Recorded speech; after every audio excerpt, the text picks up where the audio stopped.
Welcome to Living with Macular Degeneration, Mind, Body, Spirit. I'm Matthew Levine. I'm with the American Macular Degeneration Foundation, where our mission is to help those affected by macular degeneration to live their best possible lives. To do this, we fund research for cures and treatments, and we provide education and other kinds of resources. Through our advocacy work, we voice your concerns to the decision makers in Washington, D.C. And through programs like today's, we empower you with tools to improve your quality of life. In a few minutes, we'll be speaking with Doreen Holmes, who's a special, maybe unique yoga teacher. She'll be telling us her story and then leading us through a short seated yoga routine. So to be prepared for that, you might want to put on some loose clothes, grab a comfortable but simple chair, not an easy chair, but something firmer that you'll be able to use for this exercise. Doreen was diagnosed with macular degeneration about 12 years ago during a routine eye exam.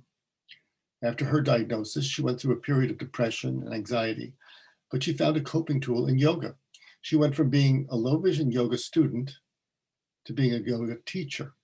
And she now teaches yoga at a local nonprofit in Rhode Island called Insight. She also runs a support group called Positive Outlook, and she's dedicated to empowering those with vision loss due to macular degeneration and other conditions, and inspiring them to find their path to thriving. Just a quick spoiler alert, in the rest of this video, you'll see me in my temporary home office, my bedroom, because we filmed this at a point during the pandemic when we were still finding ways to adjust to working remotely, using Zoom, that kind of thing. So let's welcome Doreen. And I was wondering if you might start with that period of depression that you experienced right after you were diagnosed. So I was 56 years old, and I had gone to my regular eye doctor for a routine eye exam. And she said to me, I think you need to see a specialist. And I said, Doc, whatever I have, I'd rather hear it from you. You've been my eye doctor for 20 years. She said, no, I'm not a specialist, so you have to go. So she called him and he said, I can see you tomorrow. And I'm like, is it that bad that I gotta go right away? And, you know, she said, no, you can go. But of course I didn't sleep all night. So my husband and I went, and he said, you have macular degeneration. I said, is that the thing that you go blind? And he said, he explained it all to me, that you lose your center vision. And he said that, you know, it's in the early stages now, but I want you to get all the tools and learn. I want you to join Insight, become a client there. And they'll teach you. And I want to see you every 3 months. And he talked about the wet and the dry because I had no idea what it was. Of course, he told me not to Google it. That's the first thing I did when I got home. And I think that is the worst thing you can do.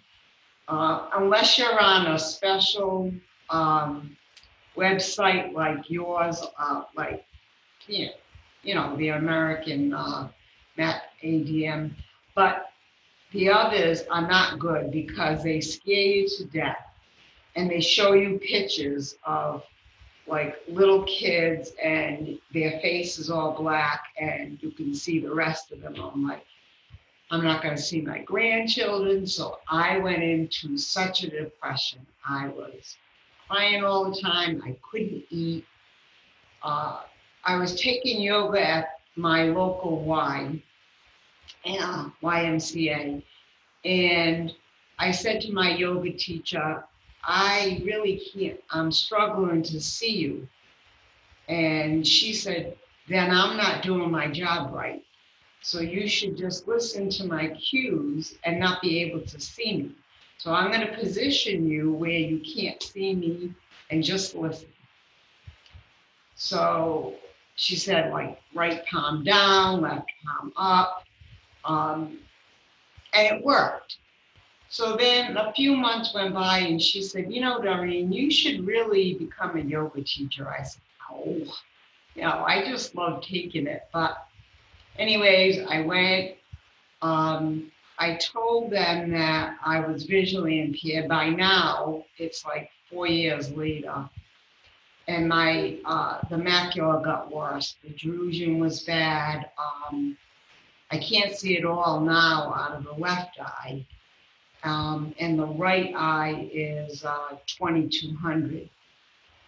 So I told them that I couldn't read a lot because it was a lot of reading. So people read for me. I had the magnifier, but you feel like a fool, like with the magnifier. But so I went and I got certified, and I became the first legally blind yoga instructor in the United States. And I was like, seriously? But then Insight, as I was a client there, they asked me if I would teach yoga for 6 weeks, a workshop. And I said, sure. So I said, but I don't want to get paid. I want to just do this, you know. And of course, I knew all the people, because all the students, because I was friends with them. And but I didn't know how to instruct them, because I had some that were totally blind. So I would say, look at your right hand. And my friend would say, well, I would if I could see it. And I was like, oh my gosh, I felt so badly. And then I would say, put your arms out to a T. And she said, do you want a braille T or a regular? I don't know what a T looks like. And I'm like, so I went back to my yoga teacher at the Y and I told her this, and she said, that's good to know. She said, because a lot of people like you either can't see me or my cues have to be different and yours have to be totally different. So she said, tell them to extend your arms and turn your head up to the right instead of looking at your hand. So it's just a matter of wording. And then I told them to ask them to put their foot on the edge of the mat, so you know you're at the edge of the mat. And if you're doing another pose that you have to extend your other leg in the back, put that heel on the edge so you know you're on the edge of the mat. And it's just the little tricks that I learned and cues that you learn that benefit myself and the students. So anything that happens at Insight, any workshop, there's always feedback. They always send you a letter for feedback. All the feedback said they want yoga at least once a month. So the executive director, who is amazing, he said to me, would you like to teach once a month? I said, I would love to. So still I don't want to get paid. It's like, he said, but Doreen, you could get like $50 a class. And I'm like, no, it's not for the money. I said, you can't put a price on making someone feel good about themselves. You know, they're laughing, doing the poses, they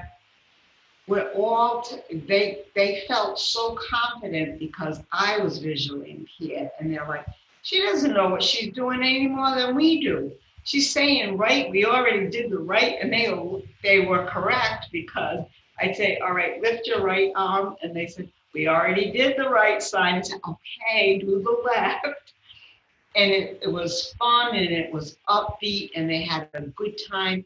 I said, I don't care if you're sitting in the chair, as long as you're moving and having fun, that's all that matters. So then the executive director came in. He never comes in the yoga class because it's crazy. We're all laughing and joking. I don't play yoga music. I think I was playing like Bob Marley or something. And he comes in and he said, "Can I speak to you?" So they're like, "Oh, Doreen's in trouble." Well, to make a long story short, I don't know if you know of the Myra Kraft Award from the Patriots. It's an award in honor of Bob Kraft's wife. She did a lot of volunteer work. Um, and I also am volunteer coordinator at a soup kitchen, and I've been there for 30 years. Um, so he said, "I nominated you for this award that Bob Kraft presents." And I'm like, "And why are you telling me this?" So my friends that are totally blind, they're like, "Look at Doreen's face and let me know if she knows what's going on." I go, "No, she does not know what's going on." So he said, "You got the award." And I went to Gillette Stadium, met the Patriots, met Bob Kraft, and Insight got $10,000 donated by the Patriots for me teaching yoga to the blind. And I broke down in the yoga room. I was crying. I said, "Oh my God." I said, all this just to make people happy. I don't expect anything. So then they're like, "Oh, now she's going to want to get paid." I said, "Stop it." So finally he said, "Doreen, I've got to give you money." He said, I can't do this. And then last year, they were looking for a social worker. So I continue to teach yoga. I sub at the Y when my yoga teacher is not there. And,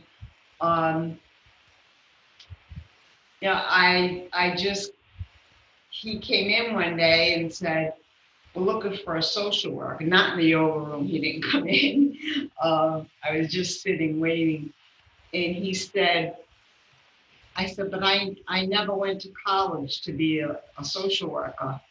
So he said, "But read all these bullet points and let me know if you can do this." So I said, "Yeah, I can talk to people. I can relate to what they're feeling." Not that the sighted people, at Insight don't have an understanding of the visually impaired or blind, but anyways, I got the job as client outreach coordinator. And let me tell you, Matthew, when I call someone and they say, "Honey, you really don't know what it's like to be having anxiety and struggling and having to ask people for rides," I said, "Actually, I do.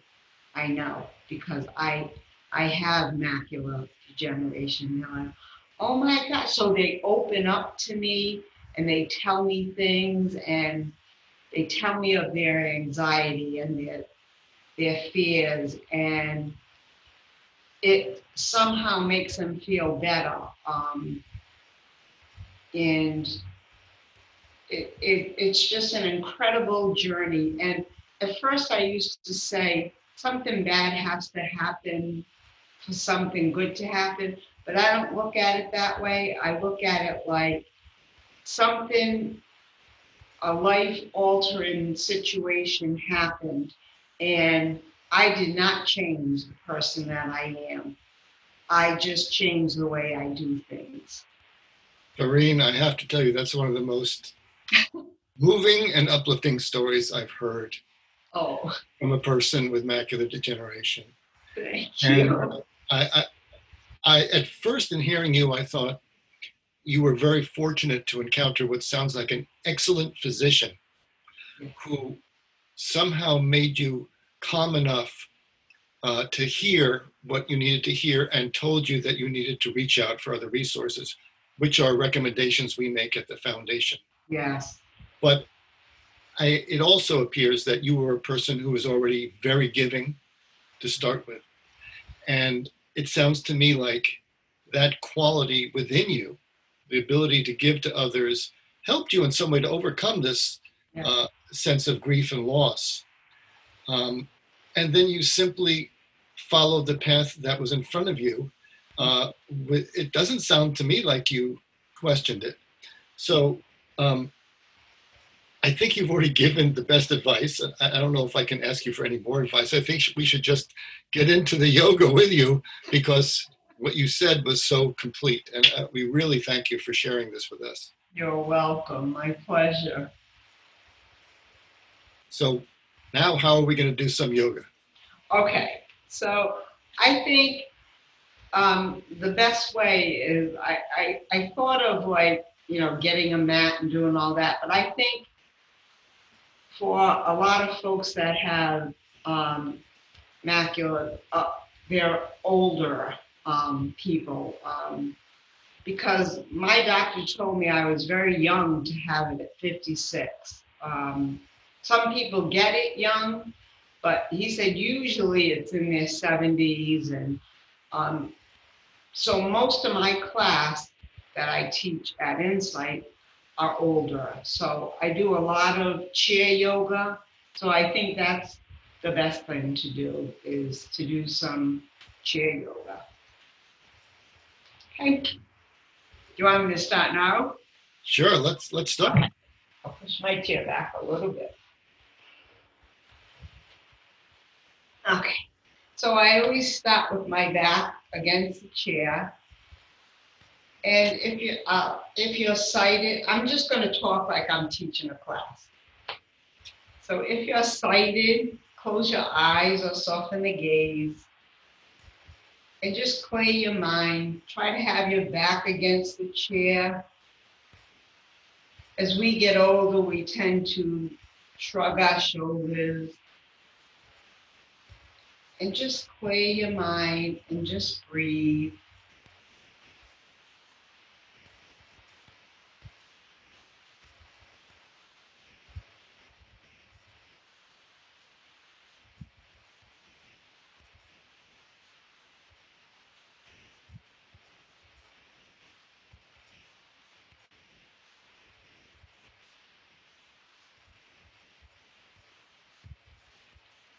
And then you can open your eyes and then bring your palms together to your heart center. And inhale your head up and exhale your head down. And just think about the day and the weekend ahead. And always remember, never look down on anybody unless you're helping them up. And inhale your head up and place your palms on your thighs. And take a nice big inhale, and inhale your arms near your ears. And lean over to the right and feel a nice stretch in the left. And then come to center, and then over to the left. And then come to center. And then just float your arms down by your side and palms on your thighs. And then inhale the right arm up near your ear and lean over to the left. And then come up and then float that arm down. And then lift the left arm up near your ear and come over to the right. And then come up and then float that arm down. And inhale both arms out to the side and slowly circle them into the center. And then exhale them out. And when I say inhale and exhale, it's not big and deep. And then do it again.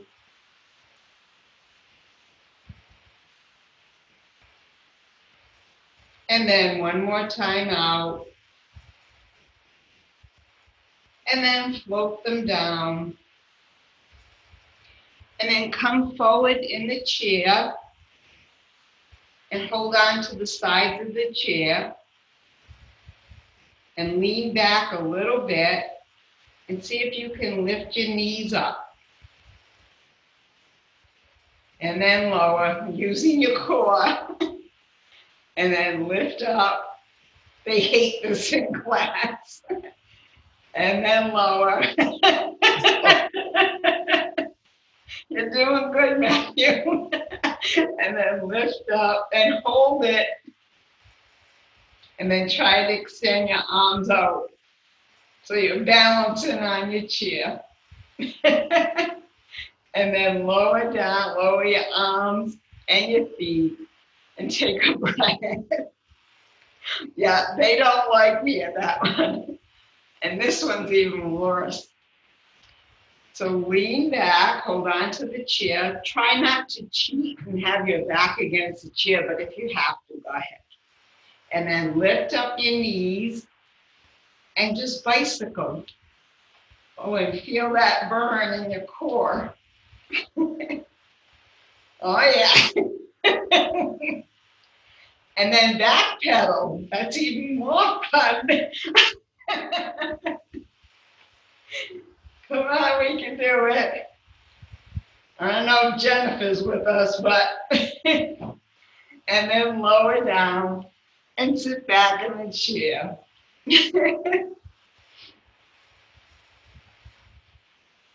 And just breathe.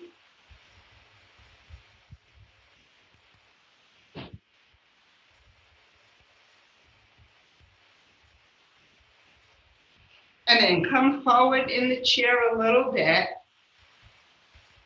And then swing your legs over the side of the chair. So now your right side is where where the back of the chair is. Yeah. So we're going to inhale our arms up near our ears. And we're going to come into a back bend. And then come up. And then we're going to come into a forward fold. So you can have your chest on your thighs.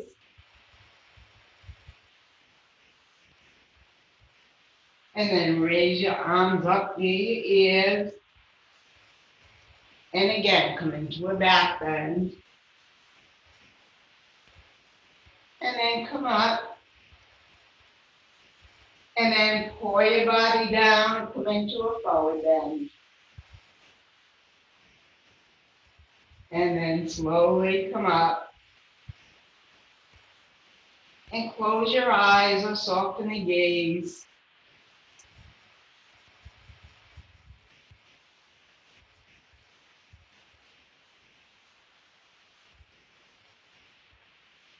So if you want, you can come up and place your palms on the seat of the chair. You're probably better off with a stable chair with no wheels on it.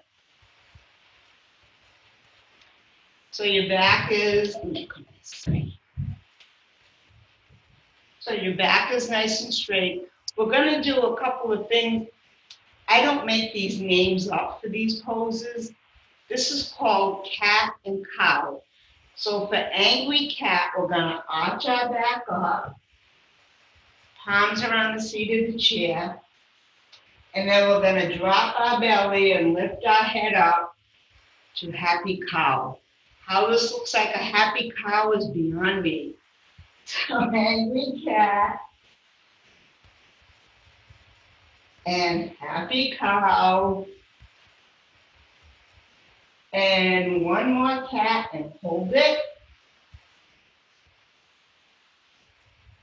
And one more cow and hold it. Now turn the chair so you can place your hands on both sides of the chair. So you're going to step back.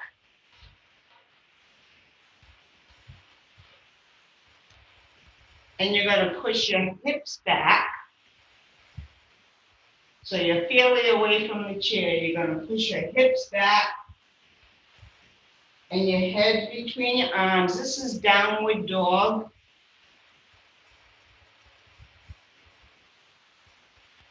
And then you're going to push your body forward and you're going to come into plank. So now you're on the top of your toes.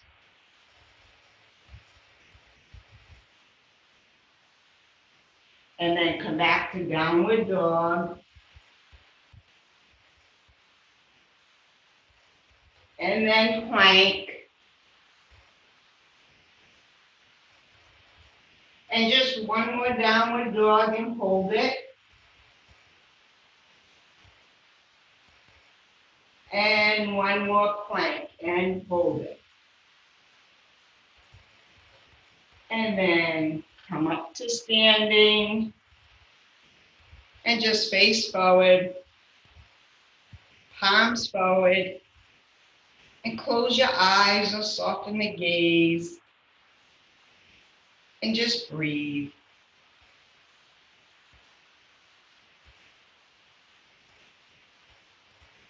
All right, so come to seated, back to where we started. And just take a deep breath in and a deep breath out.